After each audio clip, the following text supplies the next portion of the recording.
Halo, assalamualaikum warahmatullahi wabarakatuh. Ketemu lagi dengan saya, founder dari Juragan Ikan Koi.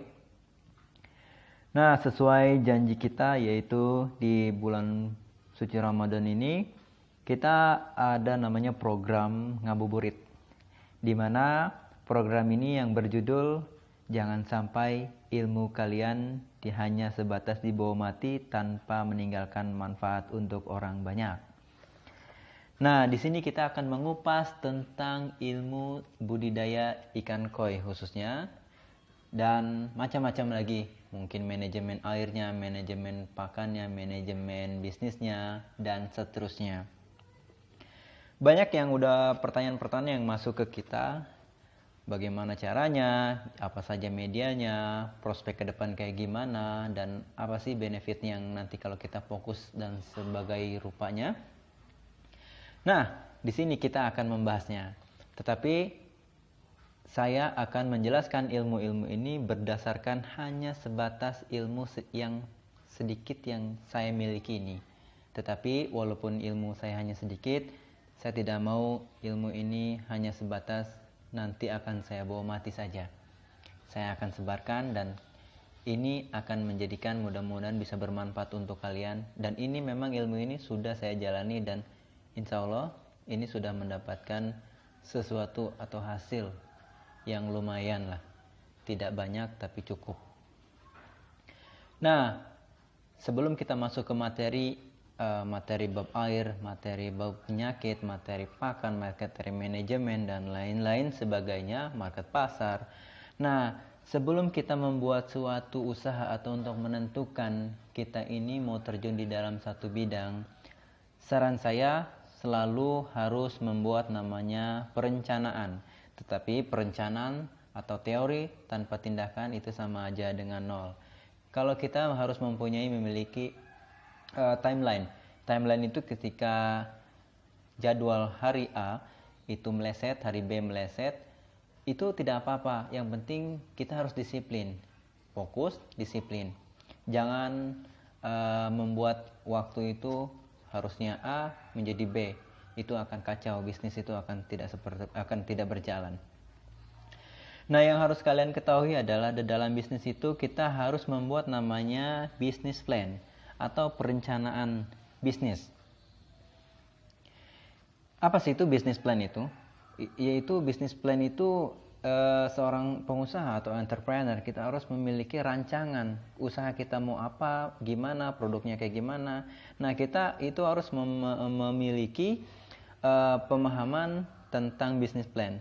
Nah, business plan ini itu memiliki 5W1H, yaitu produk apa yang ingin kita buat, mengapa produk itu dibuat, siapa pasar atau pembelinya, kapan produk itu harus dibuat, dan di mana produk itu dibuat atau di mana produk akan dilakukan, dan terakhir adalah bagaimana membuat produk tersebut.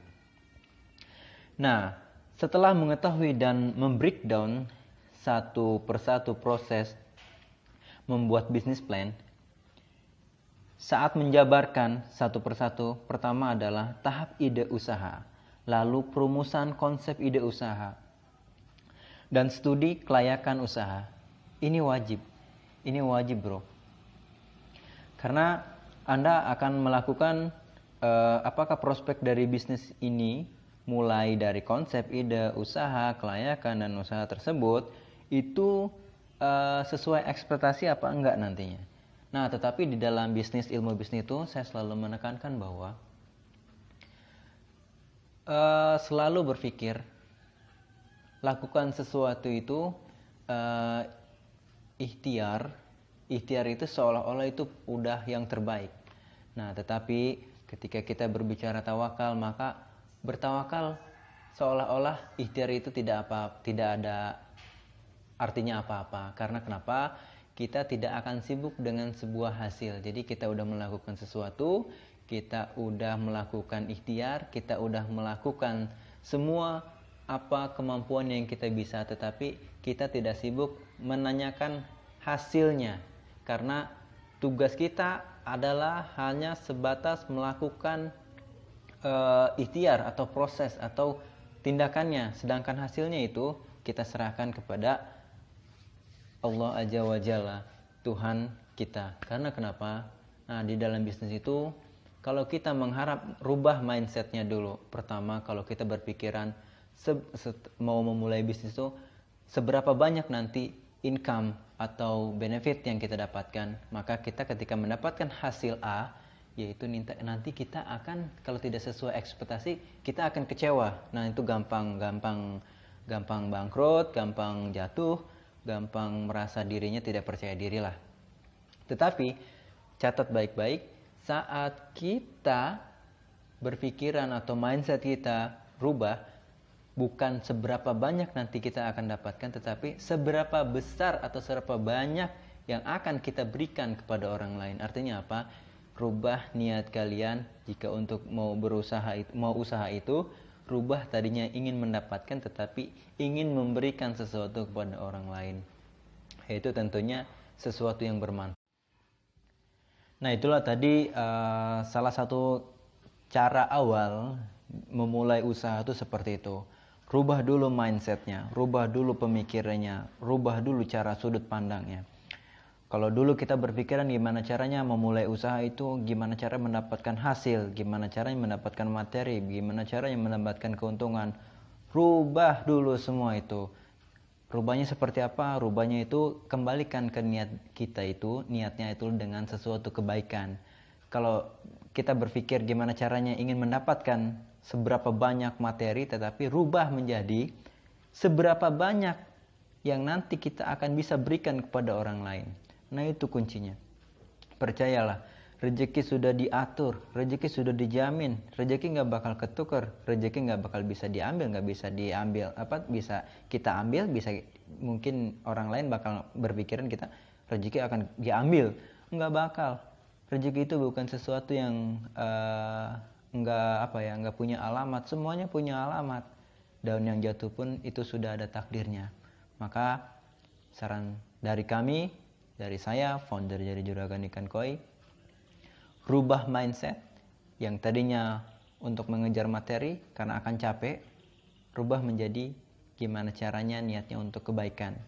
Menjadi kebaikan, dan kebaikan.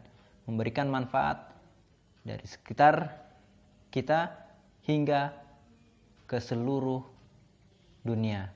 Mungkin ke seluruh orang, mungkin terlalu jauh, mungkin yang terdekat, mungkin bisa bermanfaat untuk orang lain. Itu kuncinya. Kunci sukses menurut kita yang pertama, mulai sesuatu itu dengan berani, kembangkan dengan ilmu, sustain. Cara bertahan kita harus fokus, harus tekun, harus yakin. Nah, kalau nggak yakin, nggak usah dimulai. Karena kenapa? Buang-buang waktu. Oke, thank you. Dan nantikan video-video selanjutnya, mulai bab 1, bab 2, bab 3, dan seterusnya. Gimana cara memulai usaha, manajemennya, bisnisnya, gimana cara ngukur nanti ilmu bisnis, SWOT, weakness, opportunity, threat, dan macam-macam lain yang nanti bisa menganalisa market pasar. Nanti kita akan mempunyai target, optimis, pesimis, kita meleset seperti apa. Makanya ilmu itu bukan bisnis itu bukan tidak menggunakan ilmu, bisnis itu menggunakan ilmu. Cuman ada sebagian orang yang lebih dulu tahu